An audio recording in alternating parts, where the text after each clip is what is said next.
Hello friends, स्वागत है आपका माय हिमाचल न्यूज में। बात करेंगे 25 अक्टूबर 2020 की हिमाचल प्रदेश की बड़ी खबरों पे, तो बने रहें वीडियो के अंत तक। हिमाचल प्रदेश तथा अन्य प्रमुख खबरों के लिए हमारे चैनल को सब्सक्राइब कर लें, साथ में बेल आइकन को भी प्रेस कर दें ताकि हिमाचल की हर ताजा खबर आपको मिलती रहे। तो सबसे पहले बात करते हैं हिमाचल के कोरोना अपडेट पे। तो हिमाचल में 20,213 कुल आंकड़ा कोरोना पॉजिटिव का, 2,605 एक्टिव केस हैं अब तक, 17,300 अभी तक हिमाचल प्रदेश में कोरोना मरीज ठीक हो चुके हैं। हिमाचल में आज कोरोना के 173 मामले सामने आए हैं, वहीं 182 कोरोना पॉजिटिव ठीक हुए हैं। आज 5 कोरोना डेथ रिकॉर्ड की गई हैं। शिमला में 3, कांगड़ा, हमीरपुर में 1-1 की जान गई है। मंडी में 58, कुल्लू में 32, शिमला में 22, सोलन में 16, कांगड़ा में 9, हमीरपुर 8, लाहौल स्पीति व सिरमौर में 7-7, ऊना में 6, बिलासपुर में 5 व चंबा में 3 मामले हिमाचल प्रदेश में कोरोना पॉजिटिव आए हैं। सिरमौर के 46, शिमला के 41, कांगड़ा व लाहौल स्पीति के 31, बिलासपुर के 15, कुल्लू के 9, ऊना के 7 व चंबा के 2 कोरोना पॉजिटिव हिमाचल प्रदेश में आज की डेट में ठीक हुए हैं। सीएम जयराम ने पीडब्ल्यूडी को दिए निर्देश, हिमाचल के सभी एनएच पर इस तारीख तक भरे जाएंगे गड्ढे। हिमाचल के सभी राष्ट्रीय राजमार्गों पर अगले महीने की 3 तारीख तक सभी गड्ढों को भर दिया जाना चाहिए। एनएच बनाने में रखरखाव में किसी भी तरह की लापरवाही बर्दाश्त नहीं की जानी चाहिए। ये बात मुख्यमंत्री जयराम ठाकुर ने शनिवार को पीडब्ल्यूडी की समीक्षा बैठक के दौरान कही। उन्होंने पीडब्ल्यूडी की सभी परियोजनाओं को तय समय पर पूरा करने के निर्देश दिए हैं। तय अवधि में परियोजनाओं के पूरा न होने पर मुख्यमंत्री ने चिंता जाहिर की, क्योंकि इसके लागत में इजाफा होता है। उन्होंने कहा कि विभाग को निर्देश दिए कि मुख्यमंत्री की घोषणाओं और उन परियोजनाओं को सर्वोच्च प्राथमिकता दी जाए जिनकी आधारशिला रखी गई है। उन्होंने कहा कि कार्यों में अनावश्यक देरी, सड़कों और पुलों की खराब गुणवत्ता के लिए जिम्मेदार अधिकारियों और ठेकेदारों के खिलाफ सख्त कार्रवाई की जाएगी। उन्होंने कहा कि गुणवत्ता वाली सड़कों के निर्माण पर जोर दिया जाए, क्योंकि गुणवत्ता में समझौता को गंभीरता से देखा जाएगा। उन्होंने राज्य में पीएमजीएसबी के सफल क्रियान्वयन के लिए राष्ट्रीय स्तर पर दूसरा स्थान हासिल करने के लिए पीडब्ल्यूडी को बधाई देते हुए कहा कि केंद्र सरकार द्वारा वित्त पोषित ये कार्यक्रम अधिक आबादी वाले क्षेत्रों को जोड़ने के लिए एक वरदान साबित हुआ है। उन्होंने विभिन्न परियोजनाओं के आवंटन में होने वाली देरी पर चिंता जाहिर करते हुए अधिकारियों को ऐसा तंत्र विकसित करने को कहा जिससे कार्यों को तुरंत अवार्ड किया जा सके। उन्होंने राज्य में विभिन्न परियोजनाओं के उचित रखरखाव को सुनिश्चित करने के भी निर्देश दिए हैं। डीजीपी संजय कुंडू बोले, कंडक्टर भर्ती पेपर लीक मामले में अभी बहुत कुछ बाकी है, साइबर थाने खुलेंगे। पुलिस महानिदेशक संजय कुंडू ने धर्मशाला में पत्रकार वार्ता में कहा कि आज उत्तर क्षेत्र का रिव्यू किया, सीमावर्ती क्षेत्र को मजबूत किया जाए, अपराध क्यों हो रहे हैं यहाँ इस पर भी काम किया जाएगा। हेरोइन और चरस तस्करी ऊना और चंबा की बड़ी समस्या है। खनन पर रोक के लिए ड्रोन का इस्तेमाल किया जाएगा। आईवी कैमरा भी प्रयोग किया जाएगा। मंदिर और स्कूलों के आसपास सीसीटीवी कैमरा स्थापित किए जाएंगे। कुल्लू की तर्ज पर स्मार्ट ट्रैफिक सिस्टम शुरू किया जाएगा। डीआईजी इंटेलिजेंस जल्द शिफ्ट होंगे। जम्मू कश्मीर और पंजाब पर बड़ी कड़ी निगरानी रहेगी। हिमाचल पुलिस की 6 कंपनी बिहार चुनाव के लिए गई हैं, इनमें 600 जवान गए हैं। हिमाचल में पुलिस फोर्स कुल 17,000 है। अन्य राज्य के मुकाबले हिमाचल पुलिस जवान 1% से भी कम संक्रमित हुई। 1 साल के भीतर 2.5 करोड़ रुपए से ड्रोन खरीदे जाएंगे और कमांड सेंटर बनाएंगे। इस संबंध में आईआईटी मंडी से एमयू किया है। कुंडू ने कहा, कंडक्टर भर्ती में अभी बहुत कुछ जांच करनी है। एप्पल एसआईटी ने 20 करोड़ रुपए दिलवाए। अब मंडी और धर्मशाला से भी एप्पल एसआईटी बनाने की मांग आ रही है। डीजीपी ने कहा, सरकार को प्रस्ताव भेजा है कि हर जिला में साइबर क्राइम थाना बनाया जाए। सेना भर्ती की लिखित परीक्षा 1 नवंबर को। सैनिक सामान्य ड्यूटी के पदों की भर्ती के लिए हमीरपुर, बिलासपुर और ऊना जिला के युवाओं को लिखित परीक्षा 1 नवंबर 2020 को होगी।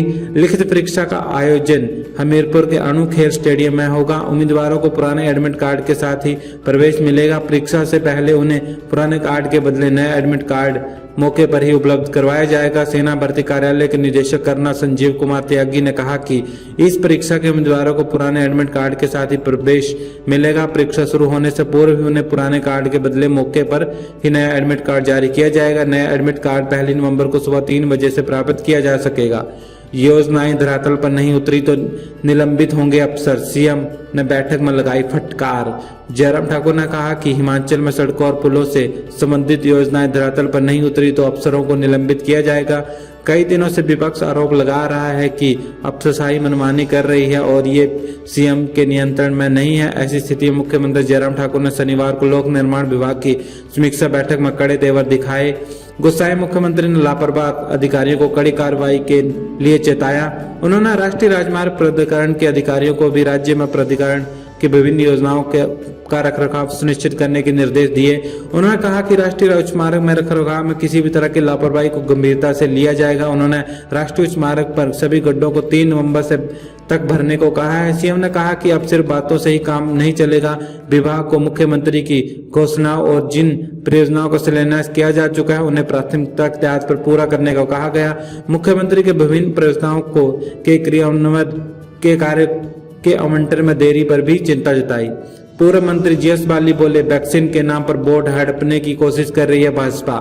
बिहार चुनाव के मद्देनजर कोरोना वैक्सीन को लेकर केंद्रीय वित्त मंत्री निर्मला सीतारमण के बयान की देश भर में निंदा हो रही है। कांग्रेस ने भी वित्त मंत्री के बयान को लेकर भाजपा को घेरना शुरू कर दिया है।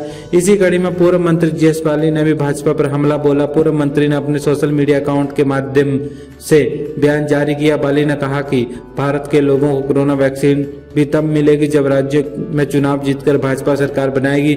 उन्होंने कहा कि बिहार चुनाव का भाजपा घोषणा पत्र कहता है कि हर बिहारी को कोरोना वैक्सीन का टीका लगाया जाएगा। महामारी दिनों दिन बढ़ रही है। देश में पीड़ितों का आंकड़ा दुनिया में टॉप करने वाला है। थाली बजाने के हथकंडे फेल हो चुके हैं। देश की जीडीपी रफ्तार में चली गई है। सरकारी संस्थानों को एक एक कर बेचा जा रहा है। डिग्रियां लेकर आ रहे नौजवानों के लिए न रोजगार उपलब्ध है, न नीति, न भविष्य की रूपरेखा। इतने बड़े संकट के बीच कोरोना वैक्सीन के नाम पर बोर्ड हड़पने का जुमला तैयार करके परोस दिया है। यही आपदा में अवसर की बात है।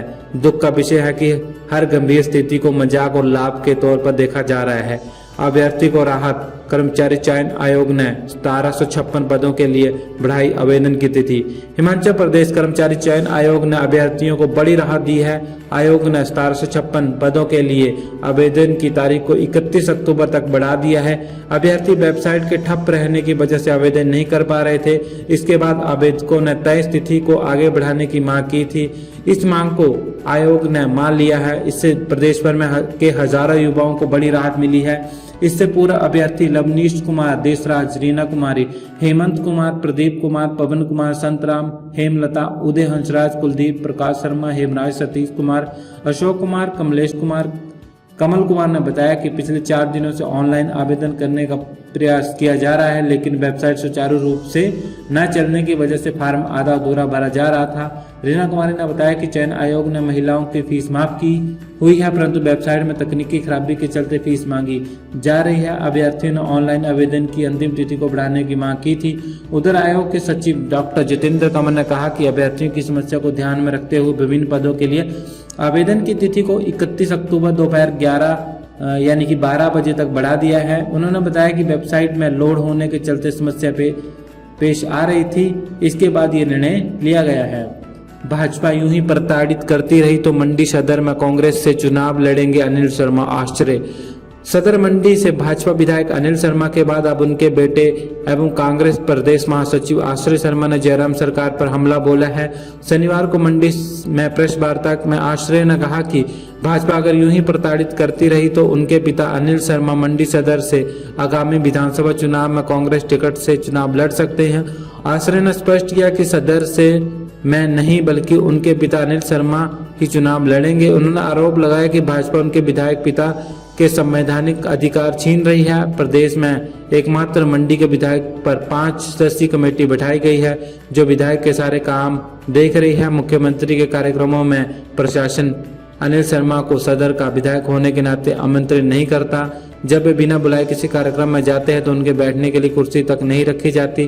उन्होंने भाजपा विधायक दल की बैठक में भी नहीं बुलाया जाता। भाजपा अनिल शर्मा पर कार्रवाई का आलाप रही है, लेकिन 2 सालों से तो निष्कासित कर नहीं सकी।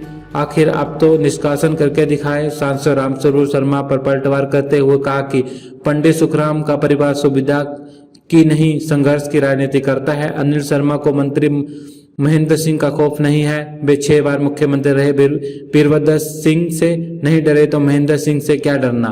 तो वीडियो को लाइक कर दीजिएगा, चैनल को सब्सक्राइब कर दीजिएगा। जय हिंद, जय भारत।